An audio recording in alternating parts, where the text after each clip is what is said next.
तो स्वागत है आप सबका आज इस नई वीडियो में। तो आज हम लोग डिस्कस करेंगे बहुत ही इम्पोर्टेंट चैप्टर जिसका नाम है एसिड्स, बेस एंड सॉल्ट।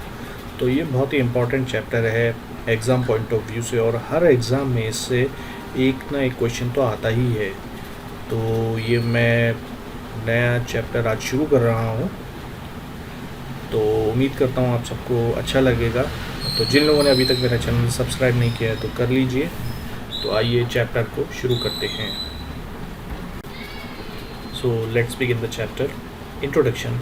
तो यहाँ पे देखते हैं एसिड्स आर सोर इन टेस्ट। जो एसिड रहता है वो थोड़ा खट्टा रहता है टेस्ट में, और ये जो लिटमस पेपर से जब टेस्ट करते हैं तो जो एसिड रहता है, अगर कोई भी लिक्विड एसिड होगा तो उसमें जो लिटमस पेपर रहेगा वो रेड कलर में आ जाएगा, और बेस जो रहते हैं वो थोड़े से कड़वे रहते हैं टेस्ट में, और इसमें जो लिटमस पेपर का जो कलर है वो ब्लू हो जाएगा।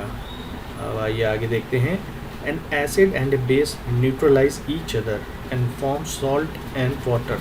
तो इसे हम लोग कहते हैं न्यूट्रलाइजेशन। तो जैसे कि आप सब ने पढ़ा होगा न्यूट्रलाइजेशन रिएक्शन, तो इसमें acid and base when react with each other, तो इसमें सॉल्ट एंड वाटर फॉर्म होता है। तो आइए अब आगे देखते हैं। Special type of substances are used to test whether a substance is acidic और basic. These substance are known as indicators. तो इस लाइन का मतलब ये है कि कुछ स्पेशल टाइप के सब्सटेंसेस होते हैं जिनकी वजह से हम ये पता लगा पाते हैं कि वो जो सब्सटेंस है वो एसिड है या बेस है। तो उन चीज़ों को हम इंडिकेटर कहते हैं। अब आइए अगला पॉइंट देखते हैं। The indicators change their color when added to a solution containing an acidic or a basic substance। तो यहाँ पे बहुत इंपॉर्टेंट लाइन है कि जो इंडिकेटर रहते हैं वो अपना कलर बदल देते हैं जैसे ही हम लोग उनको सब्सटेंस केमिकल ये एसिडिक या बेसिक सब्सटेंस में डालते हैं। और काफ़ी तरह के इंडिकेटर्स रहते हैं, जैसे कि है टर्मरिक जो कि हल्दी, लिटमस जो एक तरह का लाइकेंस से बनता है पेपर, और China rose petals are some naturally occurring indicators, और आर्टिफिशियल भी रहते हैं। आइए अब अगला देखते हैं। लिटमस। तो लिटमस जैसे कि the most commonly used natural indicator is litmus. तो सबसे ज़्यादा जो नेचुरल इंडिकेटर जो यूज़ किया जाता है वो है litmus. It is extracted from lichens, जो कि मैंने पहले बताया था। It has a mauve purple colour in distilled water. When added to an acidic solution it turns red, and when added to basic solution it turns blue. तो ये बहुत ही important है जानकारी, ये हर एग्ज़ाम में आता है। आइए अब अगला पॉइंट देखते हैं। It is available in the form of a solution और in the form of strips paper known as litmus paper. Generally it is available as red and blue litmus paper। तो इस स्लाइड में बहुत ही important question थे, जैसे कि पहला सवाल ये कह सकते हैं कि जो लिटमस है वो कहाँ से बनता है, कहाँ उसका जो किस चीज़ से बनता है। तो ये बहुत ही इम्पोर्टेंट क्वेश्चन है। फिर जो अगला जो क्वेश्चन बन सकता है कि लिटमस पेपर को जब हम एसिडिक सॉल्यूशन में डालते हैं तो वो कौन सा कलर आता है, और जब बेसिक सॉल्यूशन में डालते हैं तो कौन सा कलर आता है। तो ये बहुत ही इम्पोर्टेंट क्वेश्चन है। ये मानिए कि ये पक्का आपको एग्ज़ाम में मिलेगा ही मिलेगा। तो आइए आगे बढ़ते हैं। तो आइए अब देखते हैं acid. Acidic nature of a substance is due to the formation of H+ ions in solution। तो इसका मतलब ये है कि जो एसिडिक नेचर रहता है किसी भी सॉल्यूशन का वो उसके H+ आयन्स पे डिपेंड करता है। ज़्यादा H+ आयन तो ज़्यादा एसिडिक, कम H+ आयन तो कम acidic. When an acid reacts with a metal, hydrogen gas is evolved and a corresponding salt is formed। तो ये एक इक्वेशन है, acid plus metal gives salt plus hydrogen gas. Some metals do not react with acid and liberate hydrogen gas. तो कुछ metals जो हैं वो react नहीं करते हैं एसिड के साथ, और वो जो हैं हाइड्रोजन गैस एक तरह से लिबरेट करते हैं, तो जिसका एग्जांपल है Ag एंड Cu। अब आपका टास्क है ये बताइए Ag और Cu क्या चीज़ है। मैं देखना चाहता हूँ कि जो मैंने पहले की क्लासेस ली हैं किन किन लोगों ने देखी हैं। आइए अब आगे देखते हैं। Acidic solutions in water conduct electricity because they produce hydrogen ions. Acid is a molecule or ion which is capable of donating proton, and acid is a substance which can accept the electron। तो ये बहुत ही important point है और ये हर exam में पूछा जाता है। तो ये जो शीट है, मैं एक एक जो भी शीट है, ये जो वीडियो में, ये हर शीट बहुत बहुत इम्पॉर्टेंट है। तो मैं आप सबसे यही कहूँगा कि इस वीडियो को आप बार बार देखिएगा, और मैंने कोशिश करी कि मैं इसी एक वीडियो में ये एसिड बेस सॉल्ट चैप्टर को कंप्लीट करा दूँ, और ऐसे ही मैं और वीडियोस भी डालता रहूँगा। अगर आपको ये वीडियो अच्छी लग रही है तो कमेंट ज़रूर कीजिएगा और सब्सक्राइब भी ज़रूर कीजिएगा, और बताइएगा आपको कौन से चैप्टर्स के वीडियो देखने हैं। आइए आगे बढ़ते हैं। तो आइए अब नेक्स्ट देखते हैं सम नेचुरली अकरिंग एसिड्स। तो आइए अब उनके एसिड जो नेचुरली पाए जाते हैं और उन्हें क्या कहते हैं ये भी देखते हैं। विनेगर जिसे कहा जाता है एसिटिक एसिड, ऑरेंज जिसे कहते हैं सिट्रिक एसिड, टैमरिंड जिसे कहते हैं टार्टारिक एसिड, टोमेटो में होता है ऑक्सैलिक एसिड, सॉर मिल्क जो कि कर्ड एक तरह से खट्टा जो रहता है वो दही, उसे कहते हैं लैक्टिक एसिड। लेमन इसमें होता है सिट्रिक एसिड। एंट स्टिंग, जब देखा होगा कि जब चींटी काट लेती है तो वो जगह लाल हो जाती है, थोड़ा खुजली होती है, जलन मचती है, फिर बाद में सही हो जाता है, तो वो रहता है फॉर्मिक एसिड। इसके बाद में है नेटल स्टिंग, तो इसमें भी होता है फॉर्मिक एसिड। तो ये कुछ इम्पॉर्टेंट एसिड और उनकी जानकारी थी कि मतलब किस में कौन सा एसिड पाया जाता है। तो ये भी एग्ज़ाम पॉइंट ऑफ व्यू से देखा जाए तो बहुत इम्पॉर्टेंट है, और ये ऐसे टाइप के क्वेश्चंस आते हैं। आप देख सकते हैं एसएससी का पेपर या रेलवे का पेपर आप देखिएगा, उसमें आपको ये क्वेश्चन मिलेगा ही मिलेगा कि इस एसिड को क्या कहते हैं, कि लेमन जूस में कौन सा एसिड होता है, एंटीस्टिंग में कौन सा एसिड होता है, या विनेगर में क्या कौन सा एसिड होता है। तो ये बहुत इम्पॉर्टेंट है। आप लोग कोशिश कीजिएगा, इसका स्क्रीनशॉट ले लीजिएगा और इसको रिवाइज ज़रूर कीजिएगा। आइए अब आगे अगला देखते हैं।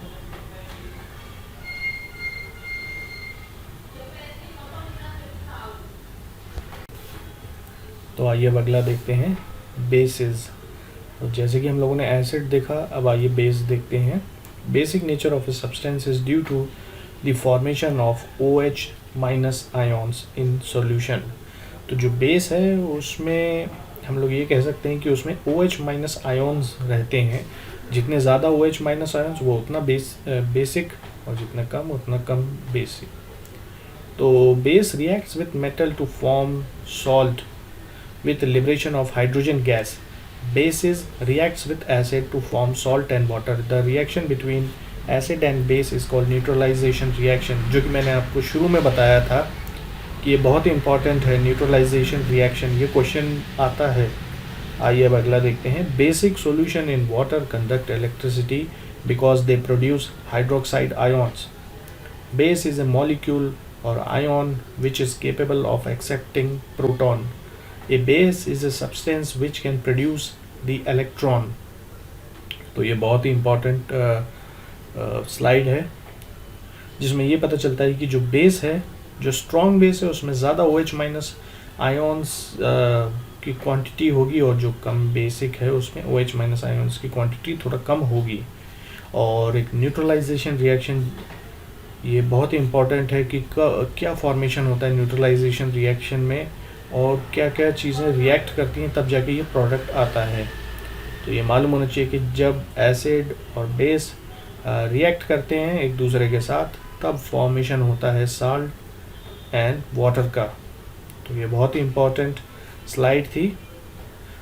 उम्मीद करता हूँ आपको क्लास अच्छी लग रही होगी। तो आइए अब अगला स्लाइड देखते हैं। आइए शुरू करते हैं। How strong are acids and base solutions. तो a scale for measuring hydrogen ions concentration in a solution is called pH scale। तो जो pH स्केल है वो यूज़ करी जाती है पता करने के लिए कि कौन एसिडिक है, कौन बेसिक है और कौन न्यूट्रल है। The P in the pH stands for potens in German, meaning power। pH scale is a set of numbers from 0 to 14 which is used to indicate whether a solution is acidic, basic or neutral. The pH of neutral solution is 7. Values less than 7 on the pH scale represents an acidic solution. As the pH value increases from 7 to 14, it represents an increase in OH minus ion concentration in the solution. That is increase in strength of alkali। तो ये जो pH scale है ये भी एक बहुत ही interesting topic है और ये भी बहुत इम्पोर्टेंट है हर एग्ज़ाम पॉइंट ऑफ व्यू से, क्योंकि जो भी सॉल्यूशन रहता है उसे पता करना है कि ये एसिडिक है या बेसिक है। तो हम लोग pH स्केल यूज़ करते हैं जिसमें रीडिंग होती है 0 से लेकर 14 तक, और जो 7 है वो मिड वैल्यू है। तो 0 to 7 वो एसिडिक के लिए है और 7 to 14 वो बेस के लिए है, और जो बीच में 7 है अगर कोई वैल्यू 7 आती है तो वो न्यूट्रल है, ना तो वो एसिडिक है ना तो वो बेसिक है। तो ये pH का full form potence of hydrogen होता है, और ये बहुत ही इम्पोर्टेंट है क्योंकि इससे भी क्वेश्चन आता है, पूछा जाता है कि pH स्केल क्या चीज़ है, क्यों यूज़ करते हैं। और आगे हम लोग देखेंगे हर चीज़ का pH, जैसे कि उसमें पूछा जाता है कि पानी का pH कितना होता है, लेमन जूस का pH कितना होता है। तो आजकल अगर हम देखें तो ये क्वेश्चंस पूछे जा रहे हैं। तो मैं कोशिश करूँगा कि मैं आपको अपडेटेड कंटेंट जो कि एग्ज़ाम्स के हिसाब से चल रहा है वैसा ही कराऊँ। आइए आगे देखते हैं। तो एक बहुत ही इम्पॉर्टेंट ये नोट है, आप ये ज़रूर इसका ये स्लाइड का स्क्रीनशॉट रख लीजिएगा कि एसिडिक की वैल्यू जो होती है वो 0 to 7 होती है, बेस की जो होती है वो 7 to 14 होती है, और जो न्यूट्रल है वो 7 होती है। तो ये बहुत ही इम्पॉर्टेंट है, आप इसकी स्क्रीनशॉट भी ले लीजिएगा। तो आइए डिस्कस करते हैं। Strength of acid and base depends upon the number of H plus ions and OH minus ions produced respectively. If we take hydrochloric acid and acetic acid of the same concentration, say 1 molar, then these produce different amount of hydrogen ions। तो जैसे कि मैंने आपको शुरू में कहा था कि जो एसिड रहते हैं उनमें H प्लस आयन से पता चलता है कि जिसमें सबसे ज़्यादा वो H प्लस आयन्स वो उतना बढ़िया एसिड, उतना जो है वो तगड़ा एसिड है, और जिसमें कम H प्लस आयन्स होते हैं वो उतना तगड़ा तो नहीं, थोड़ा कम रहता है, वीक रहता है एसिड। इसी तरीके से बेस का भी। तो ये स्लाइड में मैं यही बताना चाह रहा था। तो ये भी बहुत इम्पॉर्टेंट है, और मैं आप सबसे यही कहूँगा कि इस चीज़ का भी आप नोट कर लीजिएगा कॉपी में, क्योंकि ये जो डेफिनेशंस हैं ये बहुत इम्पॉर्टेंट है। अगर आप ये डेफिनेशंस याद रखेंगे तो क्वेश्चंस जो हैं चाहे वो कैसे भी घूम फिर के आएँ, आप ये कॉन्सेप्ट अगर याद रखेंगे तो ईजी टू सॉल्व हो जाएगा आपके लिए, आप आसानी से सवाल को सॉल्व कर सकेंगे। आइए आगे देखते हैं। तो आइए हमने अब pH के बारे में जाना, अब जानते हैं डेली लाइफ में जो हम pH का यूज़ देखेंगे। अब importance of pH in everyday life. तो आइए सबसे पहला पॉइंट है, our body works within the pH range of 7.0 to 7.8। Living organisms can survive only in a narrow range of pH range. तो ये याद रखिएगा, आवर बॉडी जो pH रेंज है वो है 7.0 to 7.8। When a pH of rain water is less than 5.6, it is called acid rain। तो ये भी बहुत इंपॉर्टेंट पॉइंट है कि एसिड रेन कौन सी होती है। तो एसिड रेन वो होती है जिसका pH 5.6 से कम हो। When the acid rain flows into the river, it lowers the pH of the water. The survival of aquatic animal in such rivers becomes difficult. तो ये एक नुकसान है एसिड रेन का। जब एसिड रेन होती है तो पीएच जो है रिवर का वो कम हो जाता है और इस वजह से वो थोड़ा एसिडिक हो जाती है, तो जो एक्वाटिक लाइफ है थोड़ा डिस्टर्ब हो जाती है, इट बिकम्स डिफ़िकल्ट। अब आइए आगे देखते हैं। Tooth decay starts when the pH of the mouth is lower than 5.5. Tooth enamel made up of calcium hydroxyapatite, a crystalline form of calcium phosphate, is the hardest substance in the body. It does not dissolve in water, but it is corroded when the pH in the mouth is below 5.5. तो जैसे कि इस point का मतलब ये है कि जैसे हम लोग घर में टूथब्रश करते हैं, पेप्सोडेंट यूज़ करते हैं, पेप्सोडेंट का जो पीएच होता है वो बेसिक होता है। तो बेस, क्योंकि अगर हम काफ़ी दिनों तक अगर दांत ब्रश ना करें तो जो हमारा मुंह है वो थोड़ा एसिडिक सा होने लगता है।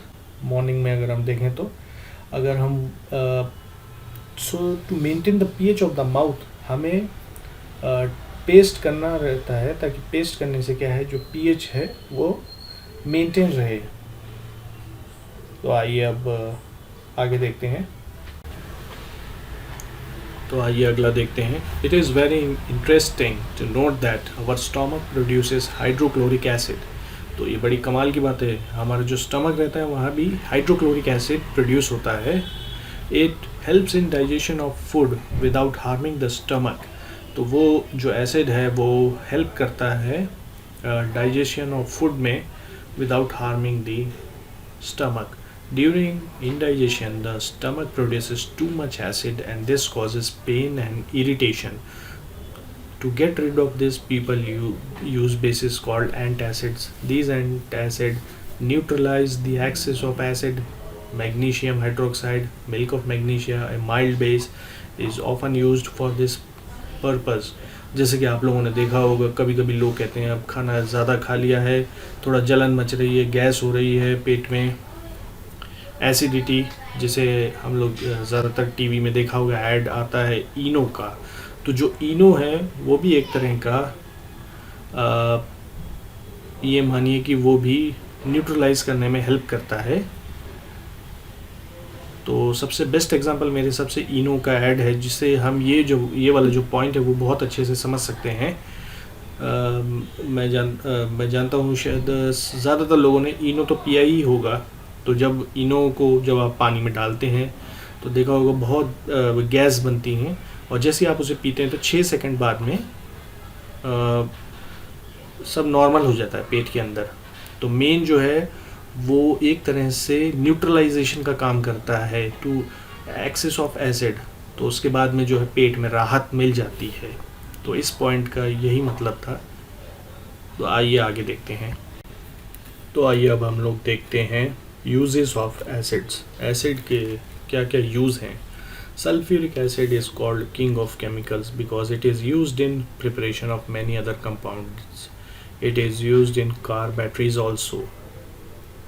तो जो सल्फ्यूरिक एसिड है उसे कहते हैं किंग ऑफ केमिकल्स, और इसे काफ़ी कंपाउंड्स में यूज़ किया जाता है, और इसे कार की बैटरी में भी यूज़ करते हैं। देखा होगा आप सबने, कार की बैटरी जब अगर आप उसे ओपन करेंगे तो उसमें भी लिक्विड होता है, तो वो जो है सल्फ्यूरिक एसिड होता है। Hydrochloric acid is used as a cleaning agent in toilets.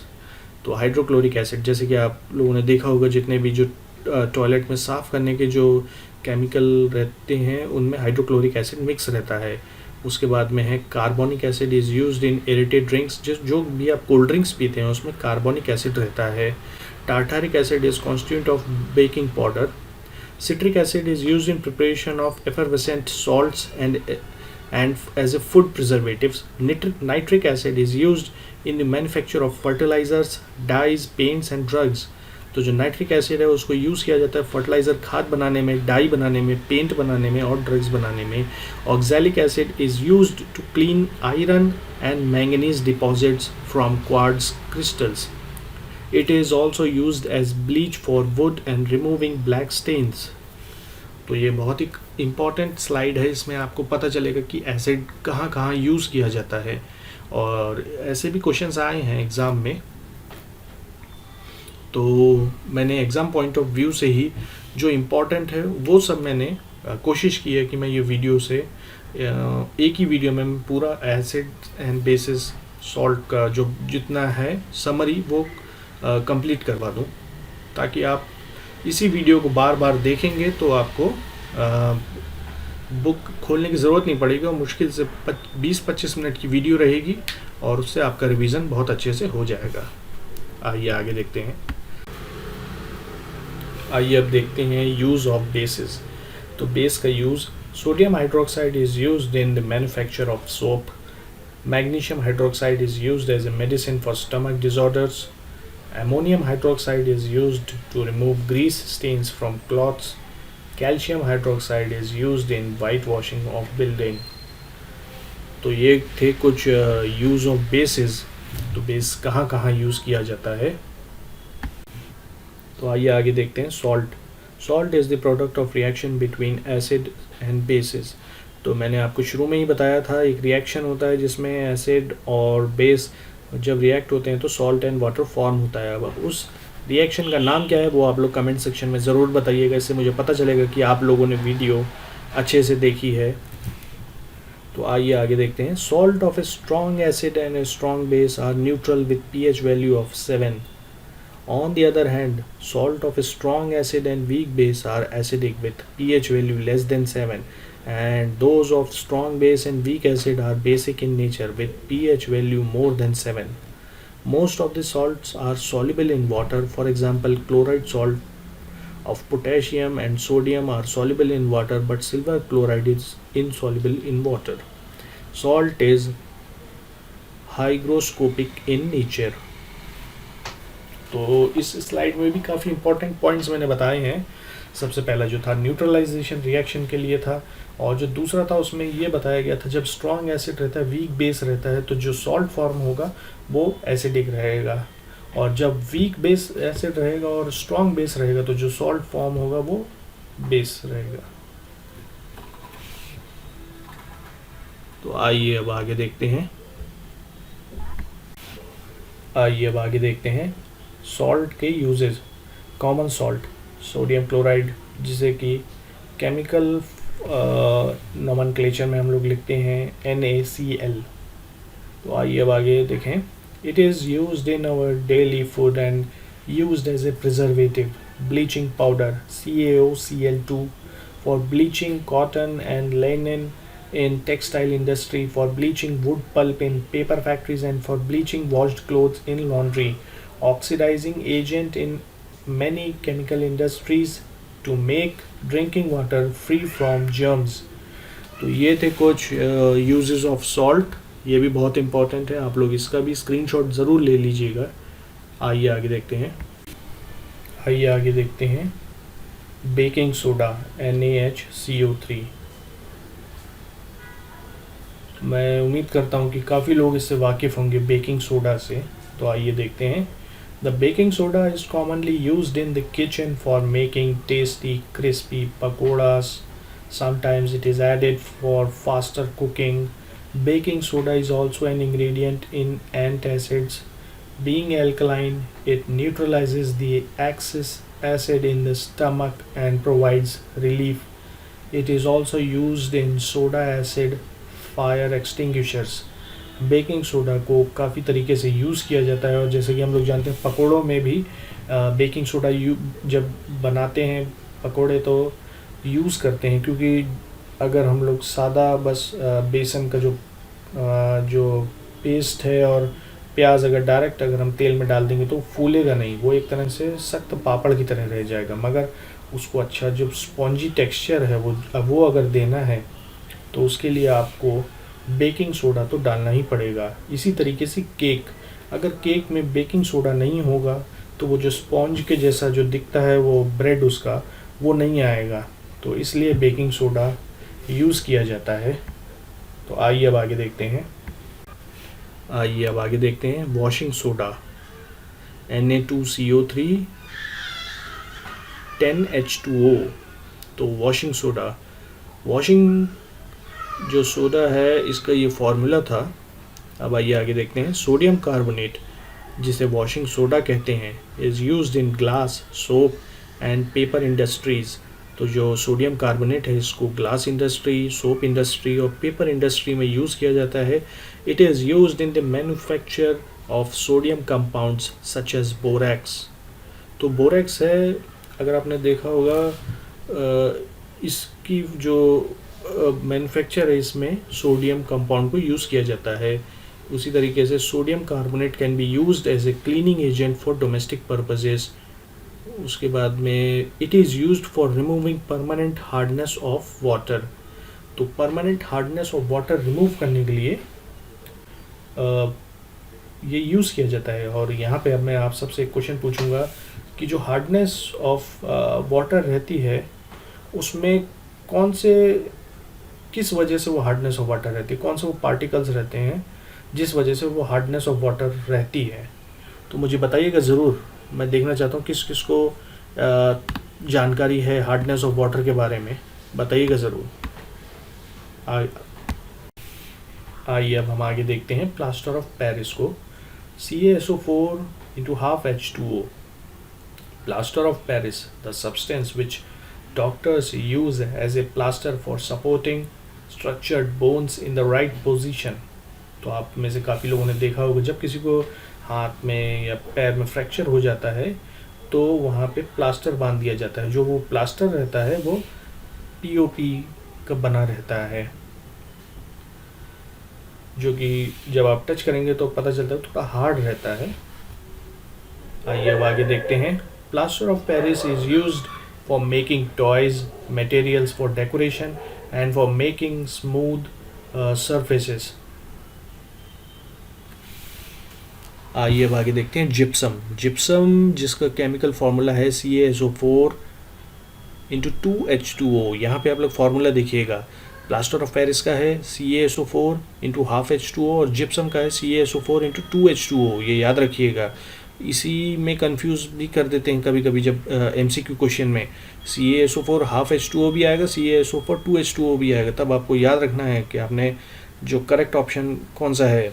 Manufacture of wall board, cement, plaster of Paris, soil conditioning, A hardening retarder in Portland cement. तो इस जगह पे जिप्सम का यूज़ किया जाता है। उम्मीद करता हूँ कि ये वीडियो आपको अच्छी लगी होगी। इसमें मैंने एसिड बेसिस एंड सॉल्ट्स के सारे इंपॉर्टेंट टॉपिक्स कवर करा दिए हैं। अब आपको अगर प्रैक्टिस करनी है तो आप कहीं और से प्रैक्टिस कर सकते हैं, मगर जो इम्पॉर्टेंट जितने भी पॉइंट्स थे वो मैंने सारे कवर करा दिए हैं। आगे मैं और दूसरे सब्जेक्ट्स भी डालूँगा, तो अगर अभी तक आपने मेरा चैनल सब्सक्राइब नहीं किया है तो कर लीजिएगा। धन्यवाद।